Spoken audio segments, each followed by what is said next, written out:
শিক্ষার্থীরা মনে করেছে যে আমাদেরকে বিজয় করলে আমরা তাদের জন্য বেশি কাজ করতে পারবো। এই জায়গা থেকে আল্লাহ তাআলার রহমতে আমরা এই দায়িত্ব পেয়েছি, আলহামদুলিল্লাহ।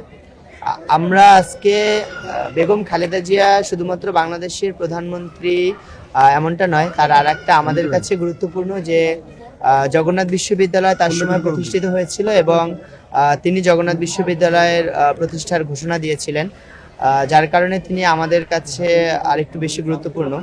আমরা নির্বাচিত হওয়ার পরে আমরা চিন্তা করেছি যে আমাদের কর্তব্য আজকের দিনটা আরো আনন্দের হতেন, এবং আমরা মনে করি তিনি জীবিত থাকলে তিনি আমাদেরকে তার কাছে ডেকে নিতেন এবং আমাদের সাথে কথা বলতেন বা জগন্নাথ বিশ্ববিদ্যালয়ের সার্বিক উন্নয়ন নিয়ে তিনি পরামর্শ দিতেন।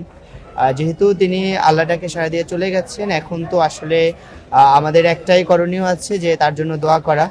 আমরা দোয়া করি তিনি যেভাবে অন্যায়ের বিরুদ্ধে সংগ্রাম করেছেন, গণতন্ত্রের জন্য সংগ্রাম করেছেন এবং জালিমের বিপক্ষে দাঁড়িয়েছেন, আল্লাহ তাআলা তাকে শাহাদাতের মর্যাদা দান করুন। এবং জগন্নাথ বিশ্ববিদ্যালয়ের জন্য তিনি যে অবদান রেখেছেন, জগন্নাথ বিশ্ববিদ্যালয়ে যে হাজার হাজার শিক্ষার্থী পড়াশোনা করে, আমরা সবসময় তার জন্য দোয়া করি, আমরা তাকে ধারণ করি। আমরা মনে করি যে জগন্নাথ বিশ্ববিদ্যালয় যে ধারা চালু হয়েছে ছাত্র সংসদ নির্বাচনের, এটা সামনের দিনগুলোতে চালু থাকবে এবং জগন্নাথ বিশ্ববিদ্যালয় উত্তরোত্তর সাফল্যের দিকে